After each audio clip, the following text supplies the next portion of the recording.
messieurs les membres du Bureau national, merci d'être là pour ces vœux traditionnels à la presse.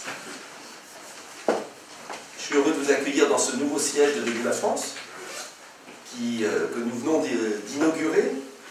Et je voudrais adresser aux journalistes mes vœux les plus sincères. Au moins une fois par an, je ne les critique pas. Et donc c'est bien. Parce que je pense sincèrement, et vous le savez tous, mais je l'ai écrit 100 fois, qu'il n'y a pas de démocratie sans des journalistes libres, indépendants, impartiaux, courageux.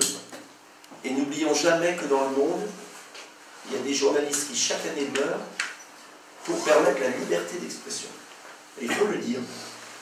Et comme je critique souvent le système médiatique, je pense qu'il est important de dissocier le système médiatique de ceux qui le servent au quotidien et qui risquent leur vie pour la liberté et donc pour la démocratie. Il n'y a pas de démocratie sans un système médiatique indépendant, libre et des journalistes courageux. Je voulais le dire. Je souhaite aussi qu'en 2024, il y ait une information équitable dans notre pays et que les règles de l'ARCOM soient respectées, notamment dans le service public, parce qu'il doit montrer l'exemple. Et puis, surtout, nous sommes réunis ici pour souhaiter des vœux à la France. Et il est important, en ce début d'année, et c'est l'occasion des cérémonies des vœux pour chaque responsable politique, de prendre un peu de recul, de réfléchir, de s'interroger. Et on ne peut que souhaiter, bien sûr, que l'année 2024 soit l'année du sursaut pour la France. Comment, en effet, on pourrait supporter une année de plus ce que nous avons connu en 2023, c'est-à-dire la désagrégation de notre pays. Ne croyez pas que je fasse de la polémique. Il suffit de lire les chiffres officiels du gouvernement, soigneusement dissimulés par les bavardages intempestifs de diversion du pouvoir, pour comprendre la gravité de la situation. Je veux reprendre quelques chiffres qui sont des juges de paix. Le pouvoir d'achat diminue. Les inégalités se creusent comme jamais. Les produits de grande consommation ont augmenté de 24,8% en 2 ans. Bien sûr, pas les salaires. Les faillites d'entreprises se multiplient. 55 492 en 2023, d'après la Banque de France, record depuis 6 ans. La crise du logement est historique. Le nombre de logements mis en construction, c'est un peu fort, Fabien. Le nombre de logements mis en construction a baissé de plus de 25%. 4 millions de nos concitoyens souffrent de mal logement ou d'absence de logement personnel et le nombre de SDF a doublé. Les déficits commerciaux, 162 milliards d'euros en 2022 et un peu mieux en 2023, heureusement, et budgétaires, 171 milliards, sont abyssaux. La sécurité explose, 362 000 coups et blessures volontaires en 2023, 140 000 de plus qu'en 2017. L'immigration dépasse les records, près de 500 000 arrivées légales et demandeurs d'asile, sans compter bien sûr les clandestins. Le niveau scolaire n'est pas bon, les rapports PISA s'accumulent, notre hôpital public est en lambeaux, on a encore perdu, en 2022, 6 700 lits. Nos campagnes, en métropole comme outre-mer, souffrent comme jamais de la métropolisation, c'est-à-dire de la concentration des investissements dans les grandes métropoles. Emmanuel Macron est d'ailleurs conscient de ce problème, de ces chiffres accablants et de la colère de nos concitoyens, puisque, justement, il a décidé de tout changer. Un grand renfort de communication, nomination de Gabriel Attal, et il a tenu en haleine toute la France pendant 2 semaines pour un remaniement qui déjà fait pchit. Pour une raison très simple, c'est que les Français n'y croient plus, moi le premier, parce que je ne vois pas comment celui qui, pendant 7 ans, a créé les problèmes, ou du moins les a laissés perdurer, pourrait-il aujourd'hui d'un coup les résoudre. Il suffisait d'ailleurs d'écouter sa conférence de presse avant-hier, vous avez du courage, Mais je l'ai suivi pour comprendre qu'il n'avait rien compris ni rien appris. Faute de vision, de cap, de cohérence, de vraies priorités, il nous a donné le tournis avec une avalanche d'annonces, toutes plus contradictoires les unes que les autres. D'ailleurs, au premier rang des ministres, je ne sais pas si vous avez remarqué comment ils étaient ébahis. Et ils se demandaient combien de temps ce feu de paille allait pouvoir réchauffer la pièce. Le pauvre Gabriel Attal me faisait penser aux pochettes surprises d'une boulangerie, un grand et bel emballage, avec beaucoup de papier à l'intérieur pour masquer le minuscule cadeau. Après 7 ans de grand théâtre élyséen, franchement, comment le président de la République peut croire que les Français sont restés des enfants? Alors j'entends d'ici certains qui vont nous reprocher de ne pas lui laisser le temps d'agir, qui vont m'accuser de le condamner d'avance. Mais sincèrement, à l'exception de quelques mesures symboliques, que j'approuve, par exemple l'uniforme à l'école, je ne vois pas, ou la relance de la natalité, je ne vois pas sincèrement comment la même politique structurelle, nationale et européenne pourrait produire des résultats différents. Faute de traiter à la racine les problèmes, sécurité, immigration, logement, aucun changement, d'ailleurs les ministres sont les mêmes. Faute de vouloir répartir différemment les richesses, jamais les richesses n'ont été à ce point accaparées par les plus riches de France au détriment des plus modestes. Et faute surtout de reprendre en main l'Union européenne, par ambition sans doute de sa part de succéder à Mme von der Leyen un jour. Nos compatriotes ne peuvent donc que souffrir davantage en 2024 et le pays, malheureusement, s'enfoncer. Au cœur du naufrage français, et c'est ce qui était intéressant dans la conférence de presse du président de la République, il y a cette fuite en avant, européiste, fédéraliste, totalement contradictoire avec son fameux réarmement français. Emmanuel Macron court 2 lièvres à la fois. Il veut faire croire que plus il transfère de pouvoir à Bruxelles, plus il obéit à Mme von der Leyen, plus il va vers une Europe fédérale, plus il va renforcer la France et la sauver. C'est manifestement contradictoire. Car c'est exactement le contraire qui se produit depuis des années. L'Union européenne, qui n'a plus rien à voir avec la belle idée européenne de réconciliation des peuples et de paix, l'Union européenne est devenue un monstre bureaucratique, parfois corrompu, on l'a vu avec le scandale du Parlement européen, qui après avoir ruiné notre agriculture, notre industrie, nos services publics, nous coûte de plus en plus cher chaque année, plus de 10 milliards, et s'attaque maintenant directement par l'intermédiaire de Mme von der Leyen à nos démocraties et à nos libertés publiques. Je pourrais multiplier, mais je veux insister, les preuves concrètes de ce que j'avance, de cette contradiction fondamentale. Premier exemple, la multiplication des accords de libre-échange déloyaux est totalement contradictoire avec la défense de nos agriculteurs. Les agriculteurs allemands et français se réveillent. Autre contradiction, le maintien de la France dans le marché européen de l'électricité est complètement contradictoire avec la volonté de baisser les prix de l'électricité. Nous pourrions les baisser de moitié demain matin en sortant du marché européen.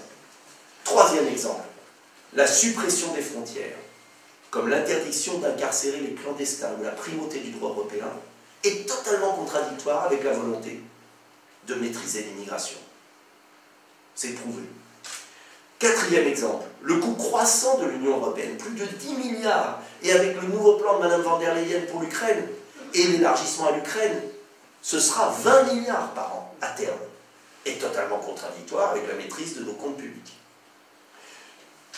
Autre exemple, la multiplication des normes par des fonctionnaires et des juges non élus, vide de sens le suffrage universel, et donc complètement contradictoire avec la volonté de réarmer la France et d'associer les Français.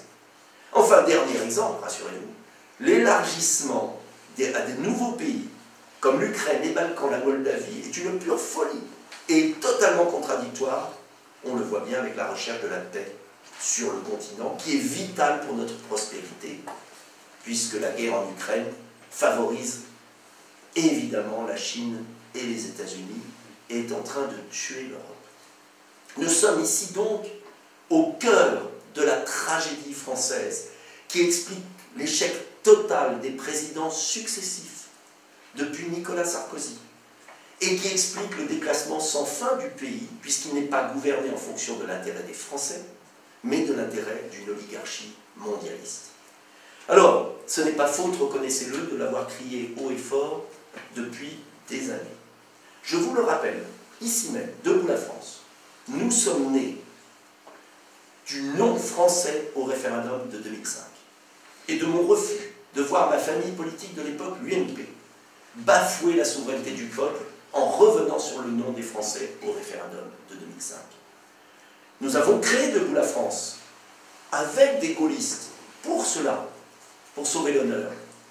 J'ai voté contre les ratifications de tous les traités qui nous promettaient monts et merveilles, souvenez-vous, alors qu'ils étaient profondément contraires à nos intérêts, et les faits nous ont donné raison systématiquement. Malgré une propagande de tous les instants de l'oligarchie qui se sert de l'Union européenne pour casser l'exception française, pour casser nos services publics, pour piller nos richesses, malgré cette propagande permanente, de plus en plus de nos compatriotes ont compris l'escroquerie de l'Union européenne, combien elle était néfaste pour les Français et les Européens. Voilà pourquoi, et j'en viens à ce qui vous intéressera peut-être, voilà pourquoi il va de soi que Debout la France sera présent à cette élection fondamentale qui structurera l'année 2024, le 9 juin prochain, en présentant une liste pour rendre à la France sa liberté et revenir à la seule Europe qui peut être utile, qui a marché, l'Europe des nations indépendantes et des coopérations concrètes. Les élections européennes du 9 juin seront capitales pour notre pays parce que c'est la seule élection de mi-mandat d'Emmanuel Macron. La question qui sera posée aux Français sous forme d'une sorte de référendum est limpide. Le bilan de l'Union européenne dans tous les domaines depuis 20 ans justifie-t-il, comme le souhaite Emmanuel Macron, il a le mérite de la clarté, de vouloir lui confier toujours plus de compétences, de pouvoir, au point même de supprimer le droit de veto, garant de notre souveraineté élémentaire, notamment politique étrangère. Ou bien, la France doit-elle reprendre le contrôle de cette organisation qui nous fait tant de mal et convaincre nos partenaires qui le souhaitent d'en sortir avec nous pour refonder la seule Europe qui marche, celle des nations libres et des coopérations concrètes. Vous imaginez bien que la réponse est dans la question. Alors oui, Debout la France veut envoyer à Strasbourg, car c'est de cela qu'il s'agit. Ce n'est pas une élection présidentielle, c'est une élection européenne. Nous voulons envoyer à Strasbourg, et nous nous sommes réunis avec le Bureau national, avant cette conférence de presse, des députés résistants, français, courageux, intègres, qui ne changent pas d'avis, et qui porteront notre projet pour l'Europe. Serions-nous, et c'est le dernier point que je veux aborder avant de passer aux questions, serions-nous pour autant de mauvais Européens voulant la guerre ou le chaos, comme veut le faire croire Emmanuel Macron en permanence, et notamment dans sa dernière conférence de presse? C'est tout le contraire. Ce sont eux qui nous promettaient la prospérité et la paix, qui ont accouché d'une organisation qui, pour survivre, nous pousse sur le chemin de la violence et de l'appauvrissement des peuples. Je communique régulièrement, depuis des années, de manière informelle, avec des Allemands, des Hongrois, des Danois, des Italiens et d'autres. Et tous nous disent la même chose. Il n'y a que la France qui peut avoir l'audace de dire stop, cela suffit, il faut tout rebâtir, tout reconstruire, arrêtons ce coup d'État européiste, oligarchique, mondialiste. Nous ne voulons plus de cette imposture de l'Union européenne. La campagne que nous allons lancer, on mettra les visuels sur les verrets, est simple. L'UE nous tue, libérons-nous. L'UE tue nos agriculteurs. Eh bien, refondons une politique agricole. L'UE tue notre pouvoir d'achat, sortons du marché européen de l'électricité, etc., etc. Oui, l'UE nous tue, libérons-nous. Ce sera la campagne que nous lançons à partir de demain, ou même d'aujourd'hui. Nous voulons rendre au peuple d'Europe leur liberté, c'est-à-dire, très concrètement, leur démocratie, leurs frontières, leurs lois, leur budget. Nous voulons libérer les nations, pas seulement la France, toutes les nations, fidèles au rôle historique de la France depuis 1789.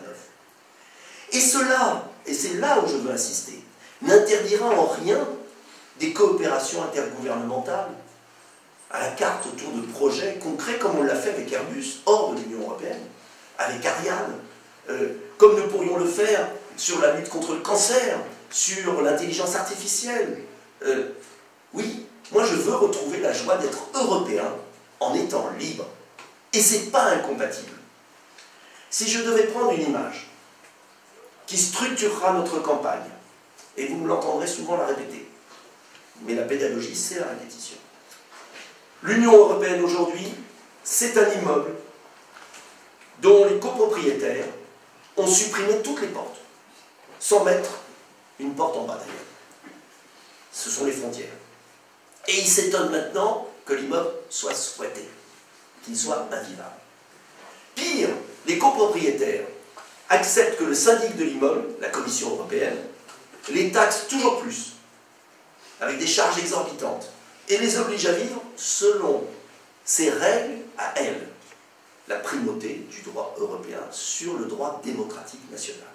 Accepteriez-vous sincèrement que le syndic, pour ceux qui vivent en appartement de votre immeuble, choisisse la décoration de votre appartement, l'heure à laquelle vous devez dîner, comment vous allez vivre, et qui vous allez accueillir dans votre appartement?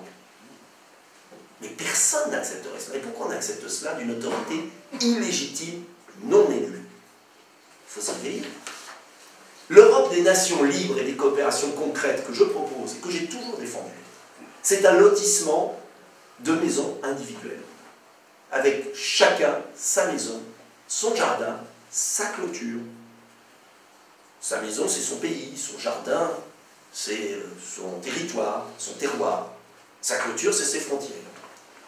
Et son mode de vie, ses lois, sans avoir besoin d'un syndic tyrannique. Et croyez-moi, tous les Français qui vivent en maison individuelle, dans un lotissement, savent qu'ils fréquentent davantage leurs voisins que ceux qui vivent dans un immeuble anonyme squatté. Dans l'un, il y a la peur, dans l'autre, il y a la confiance. Et il y a la confiance, pourquoi? Parce qu'on est libre, on est chez soi. Cela veut dire quoi?